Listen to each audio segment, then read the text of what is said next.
Ngayon naman, nais kong ipakilala sa inyo ang aking partner. Isa rin bata, political science graduate.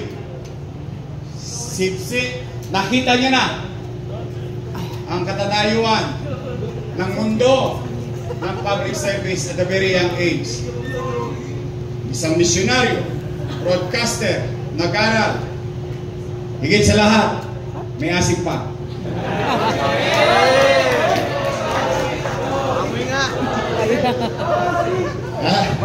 Katulad niyo siya.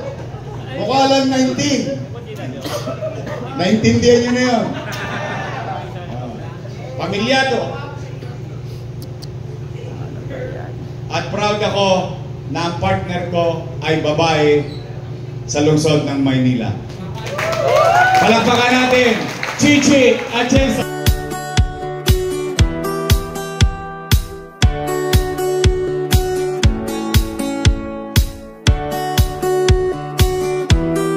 Naparito, maraming salamat. Linggo ngayon, dapat kasama niyo ang pamilya ninyo. Inalay niyo sa amin.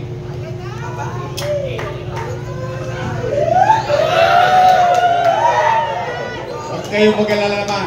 May awa ang Diyos. Si Daddy A, mga taga 5th District.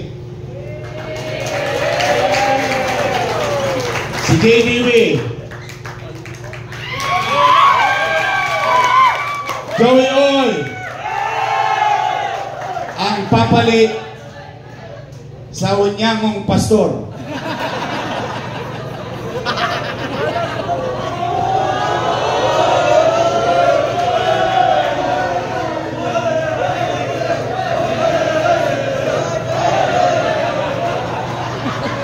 Yung mga kabataang babae, mag-ingat kayo doon, ha? Ako, kumakadila, kala ko buhay-buhay, haba ng dila. Pero alam mo, sa Biblia, ewan ko, alam nyo ako, hindi ako religious. Isa lang ang alam ko, ha? Si Papa Jesus, si Mama Mary. Isa lang alam ko, laging may Diyos. Pero hindi ko alam ang mga nilalaman ng Biblia. At ang lagi kong kayang gawin ay magdasal. Diretso kasi sabi ng nanay ko, kahit anong oras daw, pwede mong makausap ang Diyos. Kaya huwag mong pagkakaitan ng sarili mong makausap ang Diyos. Pero yung isang politiko na gagamitin niya yung relihiyon para sa politika, wow! Ano tawag doon? Bulaang propeta. Di ba may ganun ba yun sa Biblia? Oo. Ganun daw yun eh, yung mga kampo ni Satanas, ilalabas sa... Ewan ko lang ha, kinukwento lang ito na matatanda. Tanong nyo to sa nanay ninyo, o kaya sa lola ninyo. Hindi, ako lang ha, ako yun naman yung akin. Ano? Yung ilalabas yun, kunwari, anghel. Ilalabas yun ng demonyo sa lupa.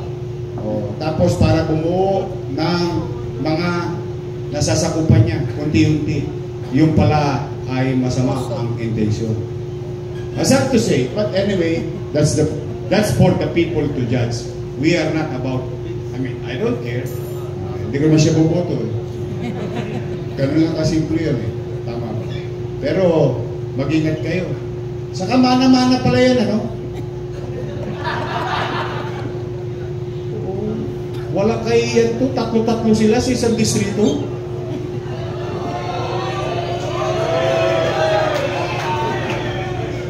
Kadiri.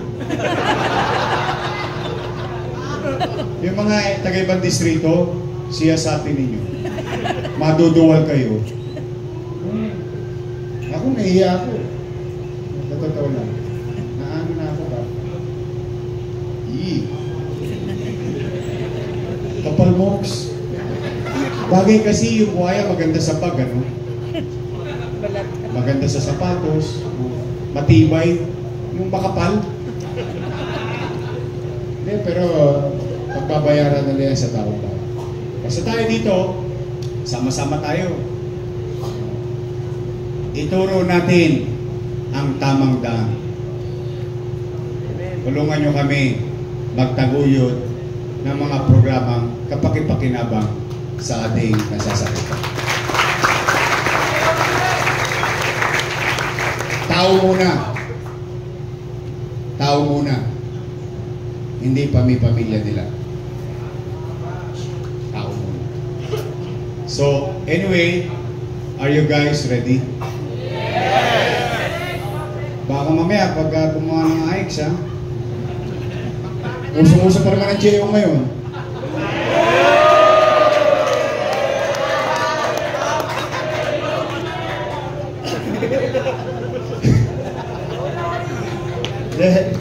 Tayo-tayo lang naman to eh. Basta ang importante, tulong-tulong na lang tayo. Tapos hayaan natin ang taong bayan ng mumusga. Yun na lang siguro, no? O ready na ba kayo, District 1? District 2, ready na kayo? District 3? District 4? District 5? District 6? Yan. Sana siya yan. Baka matanggal lang ka ulit ang komite. Pagka mag-alala, 1 minute recess.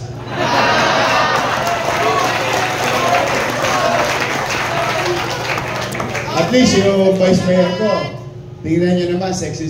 Hindi mahilig sa recess yan eh. Ang favorite subject niya mag-aral, hindi mag-recess.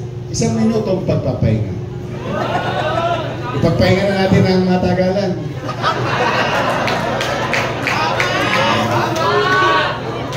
Total, tapos na ang recess subject. Sabay-sabay na tayo kumanta. Samahan nyo nga ako. Tan, tan, tan,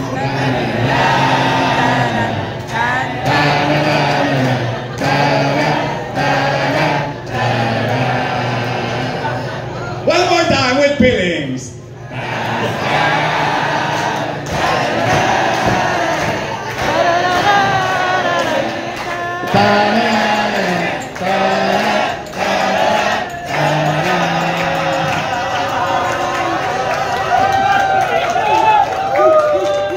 Piloso talaga mga taga-Maynila. The good thing about being Batang Maynila, ikaw yung nakakaintindi ng utak, ng tataba ng utak ng mga Batang Maynila. I mean, we speak the same language.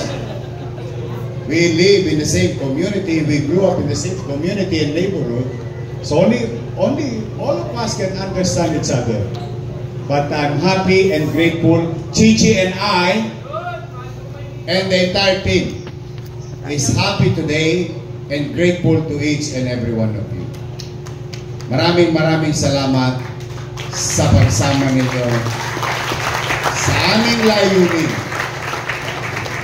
Kayo na mga kabataan nagpapalakas ng loob sa amin. Basta ang mga uubusin natin dyan,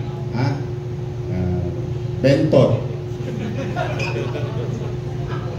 Chihuahua,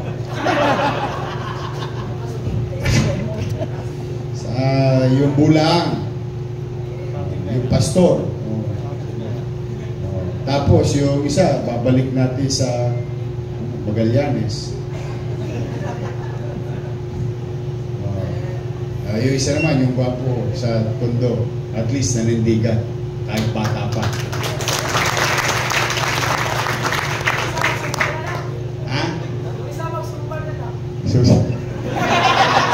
Uy! Kayo naman, maganda naman yung Zumba. At least mananalo na tayo sa Olympics sa gold.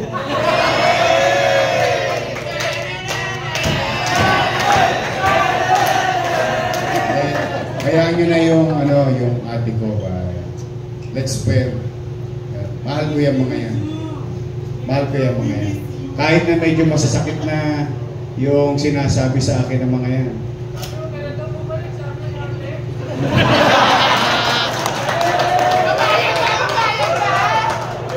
Ganun lang talaga yung mag-shota. Diba? Pagkaiwalay na, huwag ka na bumalik!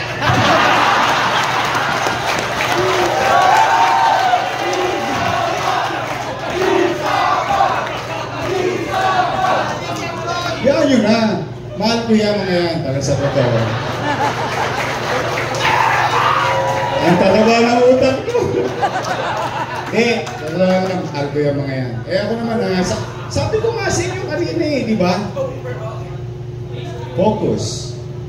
Continue. Eye on the ball. Diba? It's always about the people of Manila, not about us.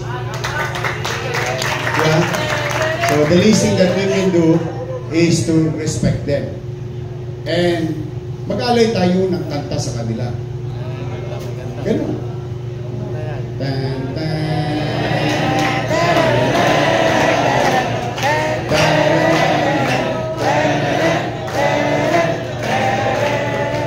first honor. I love you. Mahal na mahal ko kayo. Sabihin nyo sa mga nanay ninyo, tatay ninyo, lalo na yung mga paborito ko, yung mga lolo't lola nyo. Pumanatag na sila, ibabalik ko yung mga nawala sa kanila. Okay. Bilang panghuli, straight tayo, straight tayo, straight. Straight. Ay, bakla ka?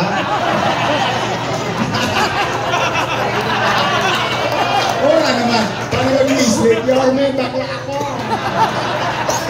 Siya. Hindi, sabi ko, straight tayo. Straight game. Oh. Straight.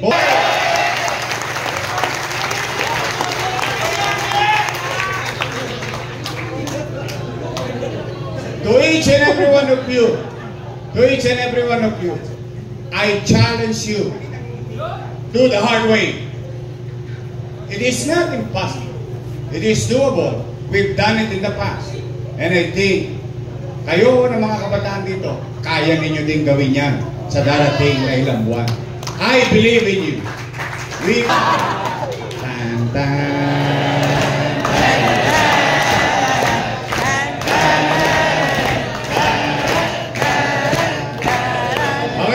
Sabi na ako mahaba. Nabigyan ko naman chance iba magsalita. Pero, tanong, may kadla ba kayo sa October 8? Wala po! Kung wala kayong sokpa, yun! Nakaset na! Hindi. Kung wala kayong pasok sa trabaho, hindi, papakiusap ko. I'll be the team and the group and kami ni Chichi, matutuwa kami pag sinamahan nyo kami. But having said that, pag may trabaho kayo, huwag kayong absent. Tama na, in your heart and spirit, you're with us. Huwag niyong sayangin yung opportunity for you to gain and protect your economic situation. Mahirap ang buhay ngayon eh. Tama na yung basta sa puso namin, sa cellphone ninyo, kasama nyo kami. Okay na kami doon. Ngayon, kung wala naman kayong gagawin, ganda, kung walang booking. So, pwede na tayo magsama-sama. So, yung mga walang gagawin,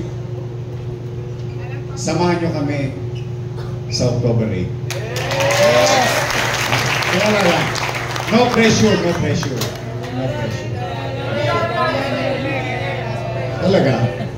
Oh. Uy, happy ba yung mga estudyante ng UDM nagkaroon sila ng allowance? Hindi, nung dati. Hindi, pinag-uusapan naman natin dati. Yung mga taga-PLM. Basta nung araw ito pinag-uusapan natin, ha? Yung sa ngayon, hindi ko alam. Kayo naman na natin. Ha? Sige. Sige, basta nasabi ko, I am grateful on behalf of our group. Tatanawin namin tong malaking utang na loob at bilang kabayaran ay maglilingkod naman kami ng umaga, ng tanghali, ng gabi, ng hating gabi, at madaling araw. Ibabalik natin ang bilis kilos sa lungsod. Magandang araw sa inyo lahat. Pagpalain nawa kayo ng buong Manila! Manila!